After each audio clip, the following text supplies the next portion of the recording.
I just wanted to say that I'm originally from Trinidad and Tobago, an island in the Caribbean. In the past, people have said they missed the first part of my talk because they were trying to figure out where my accent was from. So now that I've solved that mystery, I hope I have your full attention. So the question that motivates this work is, how can we provide feedback to people learning online at scale? The promise of the internet is that it can provide education free. Anyone across the world can open their phone and go to Wikipedia articles on policy or history, or go into a MOOC and start learning about statistics. But there's a problem. Teachers in classrooms don't just tell people facts. They also provide feedback on what learners don't know and what misconceptions or incorrect beliefs they have. To illustrate this, imagine you're a student in a statistics MOOC and you're learning about how to compare samples from different populations. So imagine you're told that a university is ranking students from different classes. So Tom is in history and Sarah in math. How are they going to do this? Tom got a score of 85, Sarah got 69. Average in Tom's class was 679, 65 in Sarah's. The high score, 90 for Tom's class, 87. And the standard deviation in Tom's class was 8 versus 3 for Sarah. Put your left hand up if you think the university is going to rank Tom highly. Put your right hand if Sarah should be ranked higher. Okay, you win. The reason the university is going to rank Sarah more highly is because Sarah's a greater number of standard deviations above her class average. In statistics, Sarah's got a higher Z-score, or standardized normal. But people have many misconceptions about ranking, using many other rules like whoever's got the highest score, whoever's more points above the average. We think of this fact that Sarah's ranked higher than Tom as an anomaly because it contradicts people's misconceptions. But just showing these anomalies to people isn't enough to get them to learn. So how do we provide feedback on these misconceptions? One method is automation, using artificial intelligence into tutoring systems that diagnose and remediate misconceptions. Another is crowdsourcing, getting peers to provide each other with feedback. Our approach to scaling this is different. We'd like to design online environments to elicit self-feedback so that learners are empowered to act as a computational resource to identify their own misconceptions and revise them. Work in education has shown that in classrooms, prompting students to explain concepts, to generate explanations themselves, can be more effective for learning than even a teacher telling them. And in the psychology part of my PhD, I investigated how asking why is especially important for getting people to identify underlying principles.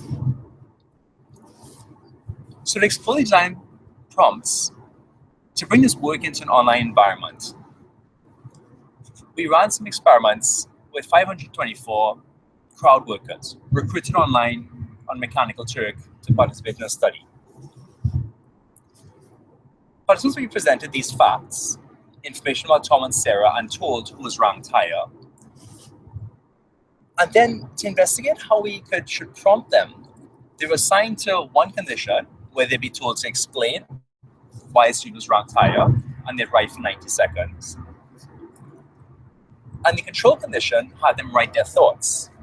Write any thoughts you have about this information, controlling for the amount of time on task, as well as having them articulate out loud. Instructors would also wonder, how many anomalies do I need to get people to reflect on? And so, in an independent factor, so we presented people with 6 of these facts in all. And an independent factor, we varied whether they were given a single anomaly or they were given multiple. half people explain when either condition, and the right thoughts, half were single, half were multiple. To measure whether people learned, we administered to measure whether people learned before this learning phase, we administered pre-test, where they were given information about students with no ranking and had to predict it. So we can diagnose whether they're using the correct standard deviation rule or one of the misconceptions. And then I'm going to report how accuracy changed from pre to post test as a function of how they're prompted to explain or how many anomalies they're provided with. Overall, prompting people to explain anomalies did actually help learning. So it was able to elicit self-feedback about misconceptions. To answer the question of how people should be prompted, I'm going to show you on the vertical axis increase from pre to post in accuracy defined as using the correct standard deviation rule. In the right thoughts condition, there was a substantial increase, but it was significantly less than when people are prompted to explain. So it's not just any prompt that works. Is the mere presence of anomaly sufficient? Now I'm going to show you how learning is increased as a function of whether people are given a single or multiple anomalies. So there's no effective explanation with just a single anomaly. But when multiple anomalies are provided, explanation is significantly better than writing thoughts and getting people to revise beliefs. So just the presence of anomalies isn't enough.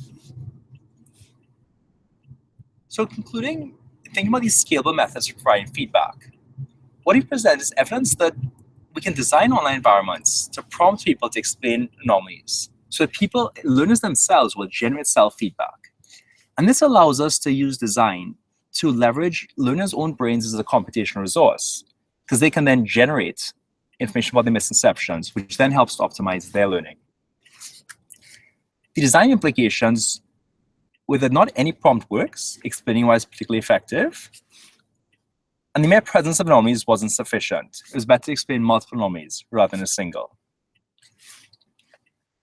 In ongoing work, I'm actually integrating my psychology work on self-feedback with my machine learning work on automation and HI work on crowdsourcing. And so we're able to provide a combination of these feedback in a paper we published 2 weeks ago at Learning at Scale. If you're interested in this topic, designing prompts for learning is a 100-year research program. And so we've applied for an NSF grant to bring together psychology researchers, instructors, HCI and machine learning researchers in designing these prompts. And this is all enabled by the MOOCLET framework, where a technology for collaborative experimentation between these different stakeholders. I'd like to end by asking you, explain to yourself what you learned from this talk. You have 15 seconds. Are there any anomalies coming up as you're explaining? I just want to turn over now to questions and comments, and thank you very much for your attention. If you're not one of the chosen few who makes the microphone, just go to that URL, tiny.cc/CQ, and it opens up a Google Doc. Anything you type in there, I'll answer by the end of today. Thank you.